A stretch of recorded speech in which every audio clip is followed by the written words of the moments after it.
Velkommen i det gode vejr. Jeg skal tale først, og så kommer Christel klokken 5. Hun sidder i et tog og er på vej. Og vi mener, at det er vigtigt at have et grundlovsmøde, hvor man ikke bare snakker om, hvad der er sket på Christiansborg den sidste uge eller den sidste måned, og hvordan de andre partier opfører sig. Partierne er jo ikke engang nævnt i grundloven. Det man skal diskutere på grundlovsdag, det er jo de rettigheder, som grundloven og menneskerettighedserklæringen så videre burde give os.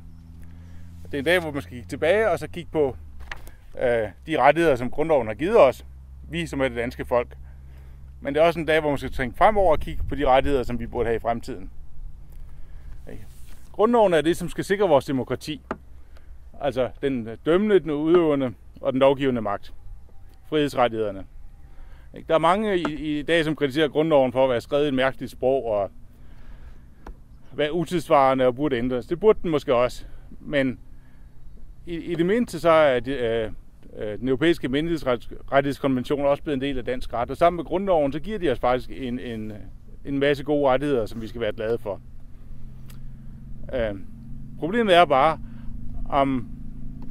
om grundloven og menneskerettighederne så også efterleves. Og det mener vi, der er et problem med. Vi mener, at der er mange ting, som bliver udhulet. Mange af grundlovens idealer. Det helt basale i grundloven, det er, at den udtrykker, at magten i demokratiet, det skal udgå fra folket, som så giver retten til politikerne. Men det magtforhold, det har desværre rykket sig. Og det ses mest tydeligt, når man snakker om vores privatliv. Det er en lang historie siden indførelsen af CPR-nummeret i 70'erne osv. Så er der blevet mere og mere registrering af borgerne. Senest i forbindelse med terrorlogningsdirektivet fra 15. september 2007, som vi jo protesterede meget imod.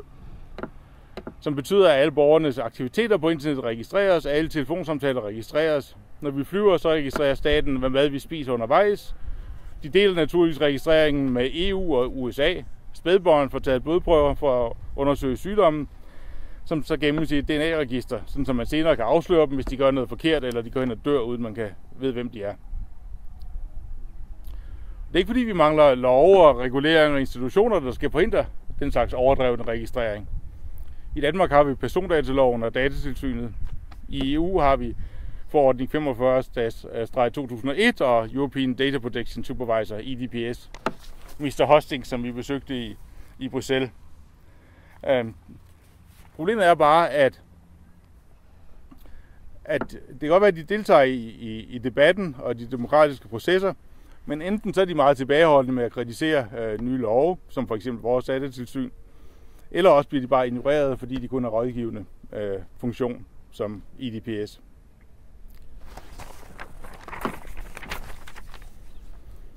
Til gengæld så er alle de her love og institutioner meget effektive stopklodser over for borgernes aktiviteter. En dansk forretning blev udsat for tyveri, og ejeren lagde sig optagelserne på YouTube, og de fangede tyven, og senere så blev han dømt for at have lagt tingene på YouTube. Det første, de spurgte ham om, det var, om han havde fået tyvens tilladelse til at lægge tingene på YouTube. Staten sætter videokamera op på togstationer, i S-tog og alle vegne, men når en elinstallatør på Samsø sætter et webkamera op på havnen, så bliver han straffet og dømt for det. Så staten har efterhånden en næsten ubegrænset registrering og overvågning af borgerne. Vi bliver alle sammen overvåget i dag. Alle os, der har mobiltelefoner med. Det har jeg så ikke. Jeg har en trådløs IP-telefon på vores trådløse netværk, men alle, der har en tændt IP-telefon, bliver registreret, og man kan se, at vi er til et møde sammen. Men hvis borgerne ønsker at bruge optagelserne til at tjekke, om en politimand har gjort noget forkert, eller posten har smidt posten i havnen, eller hjemmehjælperen ikke gør sit arbejde, så kan vi ikke få adgang til det, fordi så er det jo persondata. Og det er jo ikke fordi privates registrering er uproblematisk. Google, kan man sige, overvåger vores e-mails, og Facebook følger vores liv. Og det er noget, som danske og europæiske politikere er begyndt at interessere sig for. De er vældig interesserede i alle de overgreb, som sker for private firmaer. Og det kan der også være noget om. Men det er som om, at de ikke følger det til dørs og siger, at det er jo sådan set værre, når staten gør det, end når private firmaer gør det. Fordi når Google gør det, så kan vi det mindste vælge nogle andre end Google. Det er ikke sikkert, at de andre konkurrenter er så meget bedre, men det mindste, så kan man sende et signal ved at vælge nogle andre, og vi håber jo på en dag, at vi kan lave vores eget system, vores eget sociale netværk, vores egne søgemaskiner, som er decentrale, peer-to-peer og ikke indeholder central registrering.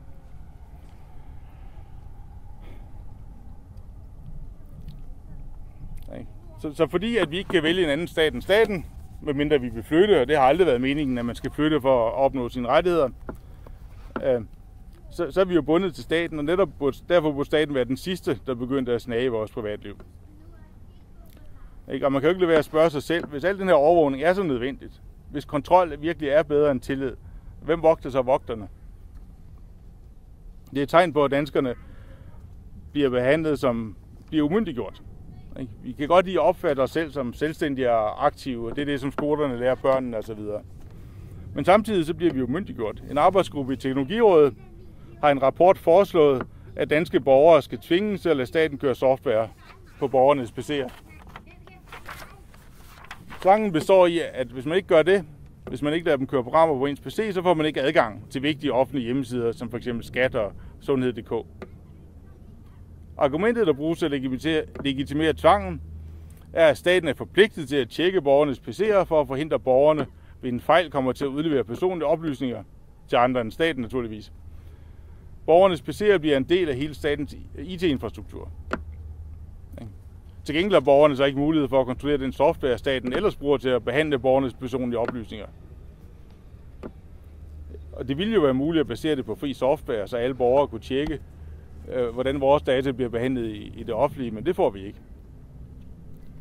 Samme arbejdsgruppe foreslår også, at skadelige websider, f.eks. såkaldte phishing-sider, skal bekæmpes ved at politiet eller et nationalt overvågningscenter beordrer internetudbyderne til at blokere for borgernes adgang til dem.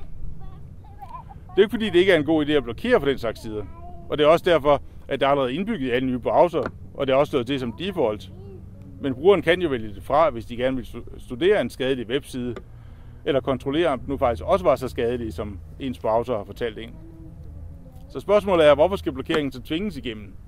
Hvorfor skal den ikke være frivillig for den enkelte borger?